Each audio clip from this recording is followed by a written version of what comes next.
Seattle Jeff Bezos rubbed elbows last weekend with Halle Berry, Chris Hemsworth, and other Hollywood celebrities at an after-party for the Golden Globes.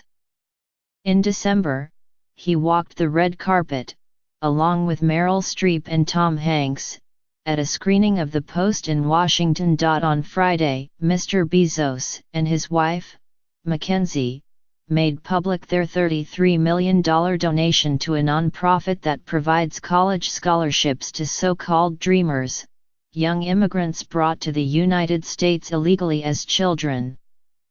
In October, he received an award for a donation to a marriage equality campaign. Jennifer Cast, an Amazon executive who solicited the donation from him, said at the event that they could have donated anonymously to the campaign. But just as critical as the money was Jeff's offer to let us publicly acknowledge their gifts, she said. By allowing us to take their donation public, she added, the world quickly knew that Jeff Bezos supported marriage equality. The appearances and actions are a new look for Mr. Bezos. As he was shaping Amazon into one of the world's most valuable companies, Mr. Bezos developed a reputation as a brilliant but mysterious and cold-blooded corporate titan. He preferred to hunker down in Amazon's hometown, Seattle, at least partly because he thought it was better for Amazon's growing business, largely avoiding public causes and the black tie circuit. But while Mr. Bezos, who at 53 is the world's richest person, with a net worth of more than $100 billion, can afford virtually any luxury, obscurity is no longer among them. Amazon, now a behemoth valued at more than $600 billion, has become one of the faces of big tech, along with Apple, Alphabet's, Google and Facebook. These companies are facing a backlash. Amazon is under the microscope for what critics say is its corrosive effect on jobs and competition, and Mr. Bezos has become a bête noire for President Trump, who repeatedly singles out him and Amazon for scorn on Twitter. People are starting to get scared of Amazon, said Steve Case, a co-founder of America Online, who recently started an investment fund focused on Start UPS in underserved areas, with Mr. Bezos among its contributors. If Jeff continues to hang out in Seattle, he's going to get a lot more incoming. Even for just defense reasons, he has to now play offense. Mr. Bezos' portfolio of other ventures has thrust him farther into the spotlight. 4 years ago, he bought the Washington Post for $250 million, jump-starting a renaissance of the paper. In 2016, Mr. Bezos bought a $23 million home in Washington, one of the city's most expensive, which is undergoing extensive renovations to make it a suitable party spot for the city's political class. Nearby neighbors include former President Barack Obama and his family, and Mr. Trump's daughter Ivanka Trump and her husband, Jared Kushner. Mr. Bezos' space startup, Blue Origin, is also making its efforts more public, giving him another stage.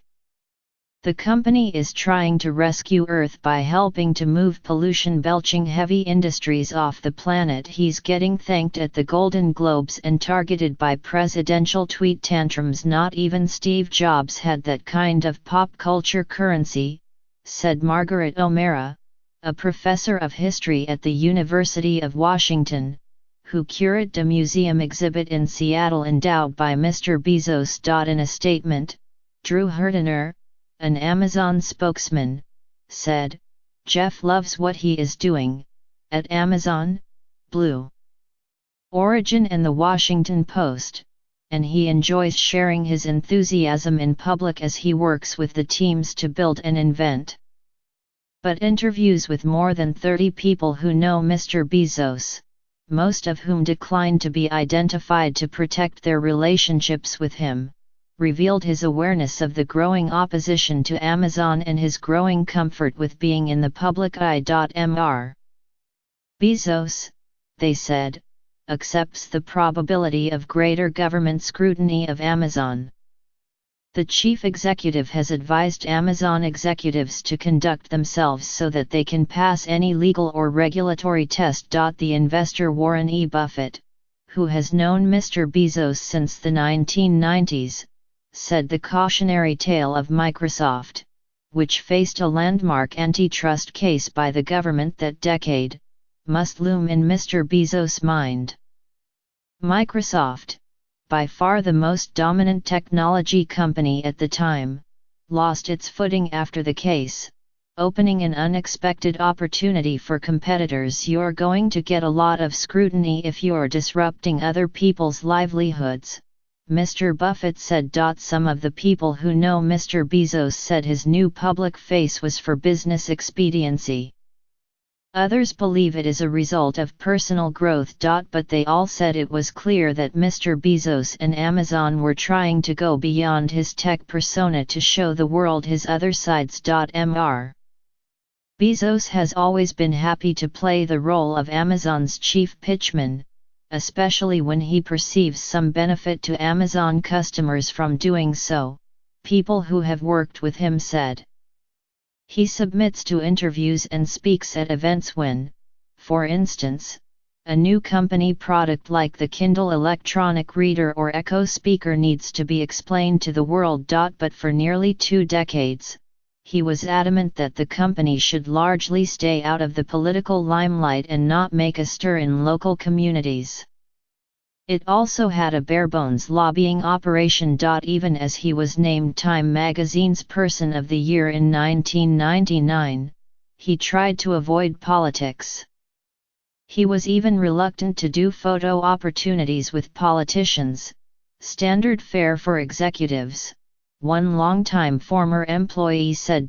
There were business benefits to staying out of the glare. A hedge fund executive in New York who caught the internet bug early, Mr. Bezos piled into a vehicle with his wife in 1994 with the intention of finding a place to start a business selling books on the internet. He founded Amazon later that year in Seattle, in part because of the growing pool of technical talent Microsoft had brought to the area. But putting his startup in Washington also meant Amazon would not have to collect sales tax in the country's most populous states, like California, Texas, and New York. Retailers typically have an obligation to collect sales tax in states where they have a physical presence. For a time, for the same reason, the company would not publicly discuss where most of its warehouses were. And Amazon employees in Seattle who planned to travel out of state for work had to submit itineraries for review to avoid triggering unwanted sales tax liabilities. Those efforts would, in turn, give his fledgling company a further price advantage against established physical retailers like Barnes & Noble. It also meant that, despite its growing legions of customers, Amazon remained almost invisible in politics. By the end of 2012, the company had swelled to more than 88,000 employees and over $61 billion in annual sales, creating huge businesses like its Prime membership service and Amazon Web Services along the way. Yet that year the company was criticized by leaders in Seattle and the news media for being disengaged from civic life compared with stalwarts like Boeing and Starbucks. I'm not aware of what Amazon does in the community, Sally Jewell, the chief executive of the retailer REI at the time, said in the Seattle Times in 2012. It's not a name that comes up often in the nonprofit organizations I'm involved with. With investors, Mr. Bezos gave just enough of a peek at Amazon's business to win their confidence while saying as little as possible to keep competitors guessing. To this day, Amazon will not disclose exactly how many Kindles, Echoes and other devices it has sold, and for years it refused to reveal financial details about Amazon Web Services, its highly profitable cloud computing business. Despite the paucity of details, investors have sent its stock up more than 1,100% over the last decade, dazzled by its growth. A turning point came for Mr. Bezos around 2011 when Amazon faced a public showdown with state governments. At the time, legislators began hounding internet retailers like Amazon to collect sales tax. In California, Amazon initially campaigned to overturn a new law imposing an internet sales tax. But Mr. Bezos backed off after it became clear that Amazon's image could be tarnished, a former employee involved in the matter said. Instead, Amazon began to make peace. In 2011, it signed an agreement with California to collect sales tax in the state, reaching numerous similar agreements around the same time. As part of those state deals, Amazon began building warehouses across the country, which allowed Amazon to deliver orders more quickly and let local politicians trumpet the arrival of thousands of jobs. Suddenly, a company that once refused to confirm how many employees it had at its Seattle headquarters could not stop talking about how many jobs it was creating. It now has 542,000 employees. As Mr. Bezos and the company talked about creating jobs, though, he and Amazon faced a counter-narrative from critics that the company was really a job-killing bully. Waves of store closings by bricks and mortar retailers like Barnes & Noble and Macy's increased the volume. Amazon must be stopped. Read a 2014 New Republic article about the company's growing market power. That year, a nasty fight over e-book prices with Hachette, the book publisher, solidified Amazon's reputation for using brass-knuckle tactics. At one point, Amazon slowed delivery times for the publisher's titles and took other steps to make them less attractive to order. After the matter was resolved, Mr. Bezos told an interviewer that Amazon was simply negotiating hard on behalf of its customers. It's very difficult for incumbents who have a sweet thing to accept change, he said, referring to book publishers. Another blow to the company's public standing landed in 2015 when the New York Times published a lengthy examination of Amazon's corporate work culture, which was depicted as an unforgiving environment. The article doesn't describe the Amazon I know or the caring Amazonians I work with every day, Mr. Bezos said in an email to the company's employees after the article came out. According to two people who work closely with Mr. Bezos, the chief executive became more focused on corporate reputation issues after the Times article and the Hachette uproar. By late 2015, a few months after Mr. Trump announced his campaign for president, he started his Twitter broadsides against Mr. Bezos, which often coincided with critical coverage of the candidate in the Washington Post. The @Washington Post loses money, a deduction, and gives owner Jeff Bezos power to screw public on low taxation of Amazon, he tweeted in December that year. Big tax shelter. Mr. Bezos responded by offering to launch the future President of the United States into space on a Blue Origin rocket. A White House spokesman did not respond to requests for comment. The attention in Washington edged up in June when Amazon announced it was buying Whole Foods markets. Though Amazon remains a niche player in the grocery business, the deal drove home the power of the company and led some lawmakers to question its power. The purchase of Whole Foods was a moment when people looked up and recognized this company as a force in the economy, said Stacy Mitchell, a CEO director of the Institute for Local Self-Reliance, a nonprofit advocacy group for local businesses, which has published a critical report on Amazon's impact on jobs and communities. People who have known Mr. Bezos for a long time say they see a concerted effort by him and Amazon to show more of his personality. He became an active user of Twitter in late 2015, posting a photo of himself wearing his lucky cowboy boots and a video clip of him standing atop a wind turbine in Texas. At an event with his brother in Los Angeles in November, as part of a long lineup of presentations by an array of business, wellness, and entertainment leaders, he said his ideal job would be bartender, partly because he enjoys talking to people. I pride myself on my craft cocktails, he said. If there's an image that captures Mr. Bezos at the moment, it's a picture of him with his biceps bulging out of a polo shirt at a business conference in Idaho from July. Swole Jeff Bezos instantly became an internet meme, with one tweet juxtaposing shots of a doughy Mr. Bezos from the late 1990s, caption, "I sell books," and the brawny 2017 version, "I sell whatever I want." The details people are willing to talk about include scraps about his daily routine.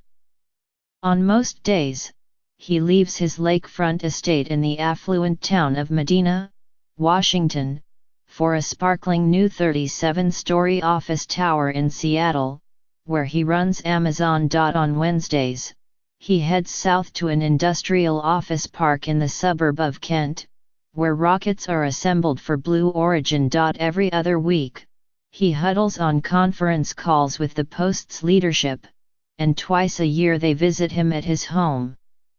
He communicates with the newspaper's top brass with an email list called the Pancakes Group. The Amazon chief once made members of the group flapjacks from a favorite recipe in Joy of Cooking on their first visit to his house. "It wasn't like we went to some billionaire's house and the help outnumbered the guests," said Shailesh Prakash, the newspaper's chief information officer. "He was trying to get the dog off the couch."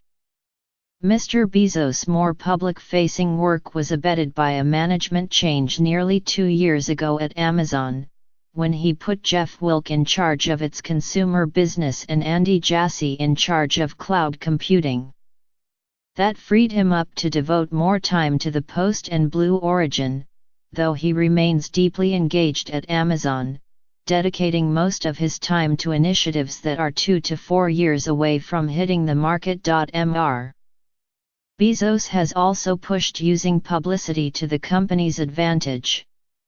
In September, he masterminded the company's splashy search for a place to locate a second headquarters. In the hoopla, Amazon highlighted the jobs it planned to create with the move up to 50,000 total and spurred a horde of towns, from Dallas to Boston, to apply. In the future, that means Mr. Bezos will most likely be a more familiar presence in Washington. Mr. Bezos now visits Washington about 10 times a year, dropping in at the Post for forums, discussions with engineers and meals with journalists. In the capital's stately Colorama neighborhood, just off Massachusetts Avenue's row of embassies, renovations are proceeding on his home, 2 combined properties that used to be the city's textile museum. Mr. Bezos plans to host salon-style dinners at the house, drawing inspiration from the celebrated dinner parties thrown by Katharine Graham, the former publisher of the Post, for the city's movers and shakers from both parties. Mr. Bezos is known for asking his dinner guests to stick to a single conversation topic at a time to keep people from splintering off into private side discussions. "It's a very big house," said Martin Barron, the executive editor of the Post. "I hope he has a party for us in the house." Sally Quinn, a longtime Post writer and an arbiter of the city's social mores, said she had no first-hand knowledge of Mr. Bezos' plans for his home. But she praised the idea of attempting to bring together guests from across the political spectrum. "There's really no one who is doing that kind of thing in Washington right now," said Ms. Quinn, who bumped into Mr. Bezos recently at the screening of the Post. "It would be like a throwback to the old days.